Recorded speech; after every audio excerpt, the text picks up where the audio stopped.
start with England, and Reece James is a major doubt for their final group game against Panama after he missed training today.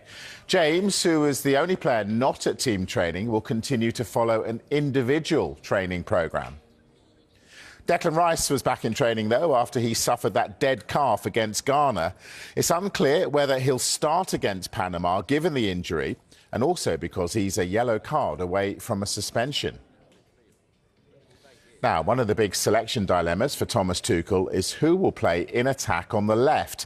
Anthony Gordon started the opening two group games, but impressive performances off the bench and in training mean Marcus Rashford is pushing for a start. Elliot Anderson is expected to start. He was seen in training for the first time since Manchester City and Nottingham Forest agreed a £116 million deal for the midfielder.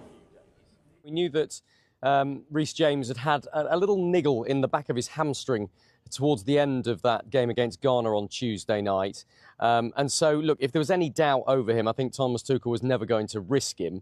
The fact that he wasn't out there on the grass training with the rest of the squad, though, today is significant. He's carrying on his own programme of fitness away from the rest of the squad. And on any other day, you'd think, OK, that's perhaps doable for him to get back into the team ready for match day. But this is the day before the game. And so I think it's hugely unlikely that Reece James will start tomorrow, probably unlikely that he will feature in the game at all. So in his absence, who's going to get the nod at right back? Well, of course, Jarell Quansah is the man that Thomas Tuchel told us is the backup to Reece James at full-back. When Tino Livramento left the squad because of injury and he brought in Trevor Chalobah, he said, Trevor Chalobah is a centre-back, so I'm shifting one of my centre-backs, Jarell Quansah, to become the backup full-back. But I've just got a feeling it might not be him tomorrow against Panama. I think it could well be Jed Spence, who's played a lot of games for England, a lot of minutes since they've been out in the US at left-back. It's a pretty easy switch to take him over there to the right-back position.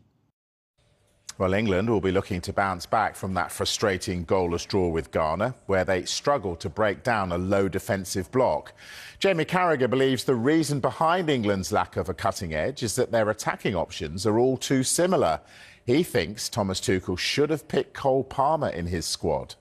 It just feels to me like a lot of the options from the bench are very similar to the players already on the bench, which is fine. You know, the manager has a plan, he has his idea, which is pace around Harry Kane, runners from midfield. But now and again, you just want maybe something a little bit different. And I do think Cole Palmer, wide players obviously just rely a lot on pace. Even the players between the lines, Bellingham, Declan Rice gets in there at times as well, Morgan Rogers. The more powerful players, I would say, and runners who, you know, get into the box and crash the box and get goals and do a fantastic job, of course they do. But I just think you've got a squad of that size. I do think there should be room for a player who's a little bit different from what you've got. And I don't think we have that really. I just think there's so much like for like in the squad. Jamie Carragher there. Well, Panama are preparing for their final World Cup game. The Central American side are already eliminated regardless of the result. Now, despite having nothing to play for, tensions were clearly running high during their training session today. Cecilio Waterman and Jose Luis Rodriguez, a bit of a shove during the session, and they had to be separated by their teammates to avoid the situation escalating in front of the cameras.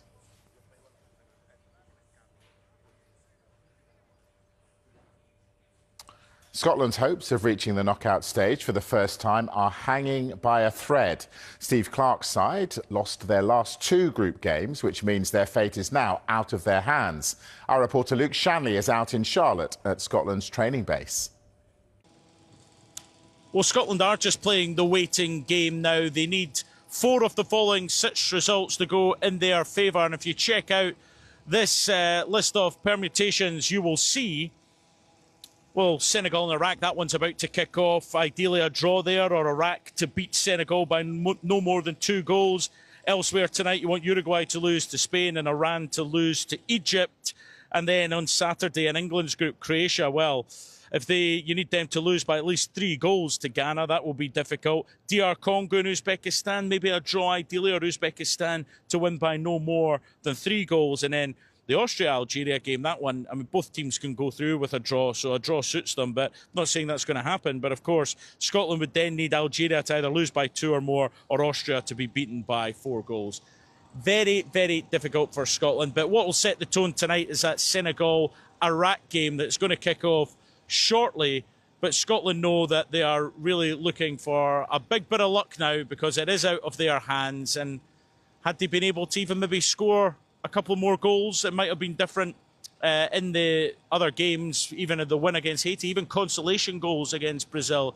But what this means now is it is out their hands. All the results went against Scotland yesterday. Ecuador beating Germany was the one where you're thinking, yep, start looking out the passports and booking the flights home, because it's not going well for Scotland. They've been training earlier. They had a light training session. We got some shots of them coming back to the hotel. There's a recovery session, those using the gym that needed to use it. They need to be ready just in case. But let's be honest, there's, I think, more exertions in packing your bags and getting ready to go home. But first, to England, who have fitness concerns over two of their key players, Declan Rice and Reece James, ahead of their final World Cup game against Panama on Saturday night. Well, James has started both games at right back, but is being assessed after feeling some tightness in his hamstring. The Chelsea captain's history of hamstring issues means he won't be risked if there are any concerns. As for Rice, he suffered a dead calf in the draw against Ghana and was seen leaving the stadium with strapping on his left calf. It's not expected to be an issue, but his lower back problems continue. It's Declan. He plays football and he wants to play football. He wants to play every game, and he'll do whatever he can to help the team. And yeah, when you watch him play, I don't see him playing as if he's carrying anything. You see him enjoying himself and having fun. So I'm sure he's okay.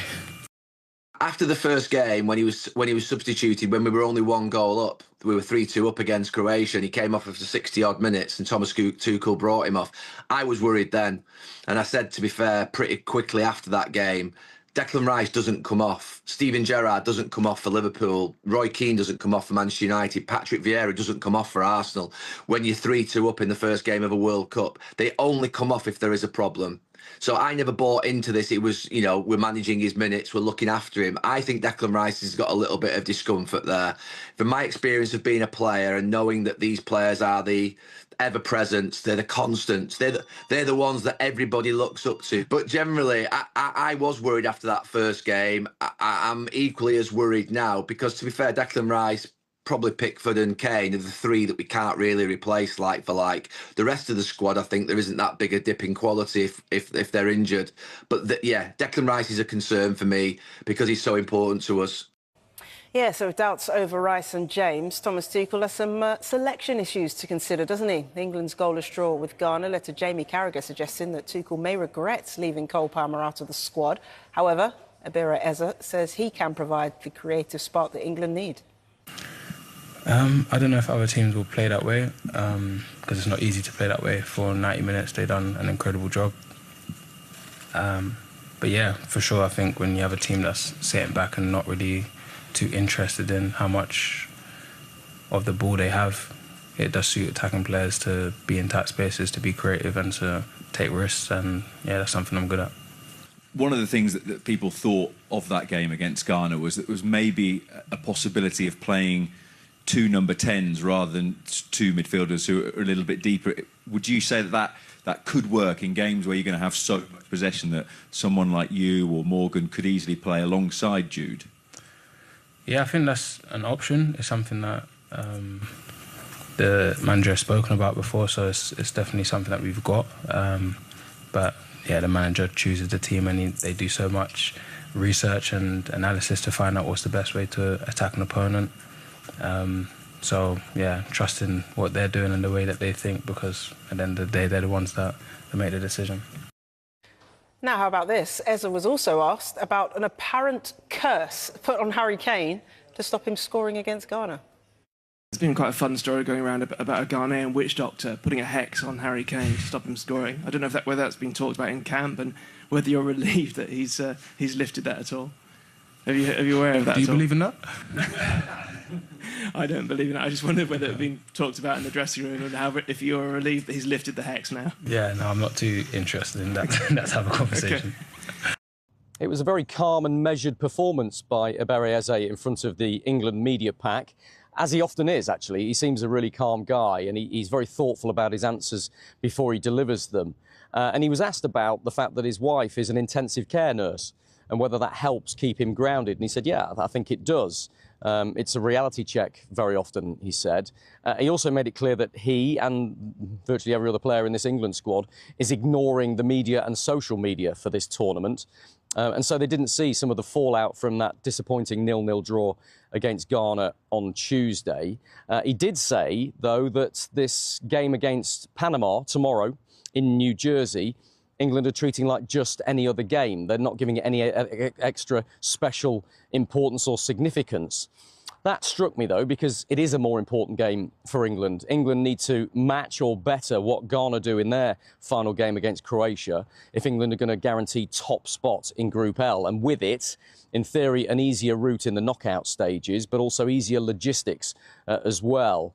Eze and the rest of the England players will get one more training session later today, match day -1, the day before the game, before they fly to New Jersey ahead of that game. And then this evening, we will hear from Thomas Tuchel for the first time since that rather disappointing draw against Ghana. What's his approach? How many changes will he make? How are the fitness levels of the players who we're told have some injury concerns to Declan Rice and Reece James and some fatigue amongst other players? So a big day for England, both on the field and in front of the media cameras. Wonder what Thomas Tuchel's attitude's going to be. Now, one player that is not with England at this World Cup is Cole Palmer. He's been speaking for the first time since missing out on Thomas Tuchel's squad.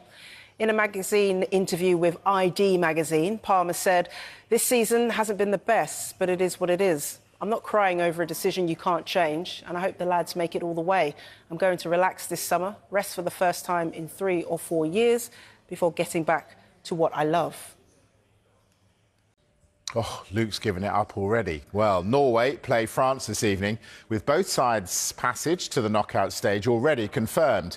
Now, we were expecting a heavyweight showdown between Kylian Mbappe and Erling Haaland, but Norway have chosen to rest the Manchester City striker.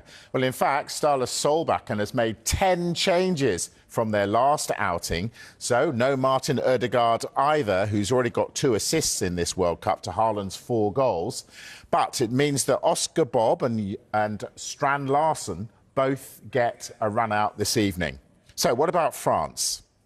Well, they've made 4 changes to the side that beat Iraq on Monday. Maxence Lacroix, Theo Hernandez, Aurélien Tchouameni and Désiré Doué are in at the expense of William Saliba, Luca Digne, Adrien Rabiot and Bradley Barcola.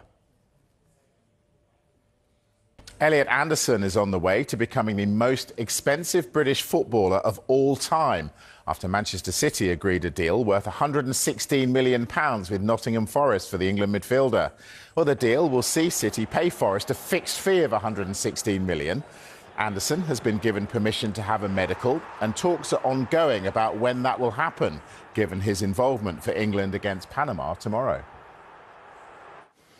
I think this was a deal Manchester City would have done if Pep Guardiola was still at the club. So I think it's not just about the manager. Maybe Maresca saying, he really, likes the player. I think this was a deal Manchester City wanted to get done anyway. There was a lot of noises before I think Pep, left Manchester City.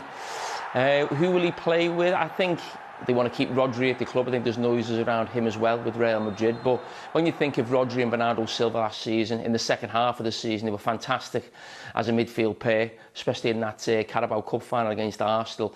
And I think with Bernardo Silva moving on to Real Madrid, I think it's just the obvious, spot now for Elliot Anderson to join Rodri, and that will be a really formidable midfield. Well, once the deal goes through, Anderson will become the 3rd most expensive signing in Premier League history. Only Liverpool's Alexander Isak and Florian Wirtz will have cost more. The fee for Anderson is more than Chelsea paid for Moises Caicedo and Enzo Fernandez, and more than Arsenal paid for Declan Rice. Well, Anderson would eclipse City's previous club record transfer and become the 2nd player they've spent £100 million or more on. They, of course, paid Aston Villa £100 million for Jack Grealish back in 2021. Now, Arsenal have explored the conditions of a deal for the Newcastle captain Bruno Guimaraes. There's been no official club-to-club contacts, and an informal proposal was rejected via intermediaries. Well, Newcastle's position is unchanged. They do not want to sell their skipper, and they will not welcome bids. Guimaraes is under contract until 2028. He's one of a number of midfielders that Arsenal have been looking at, with an expectation there'll be arrivals and departures in that position.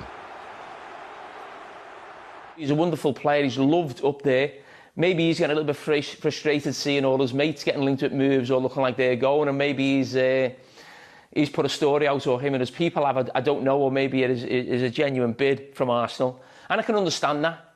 You know, as I said, I think he can play for the top teams. He's playing central midfield now for Brazil in the World Cup, so that shows the quality the lad has. But I think if Anthony Gordon goes and Tonali, I think if you lose any more, it's probably too much then, really. I think if, you know, Guimaraes and Tonali both leave, that's a huge hole for Newcastle to fill. So I think they'd probably lose one of them, and it would probably come down to who was getting offered the most money for.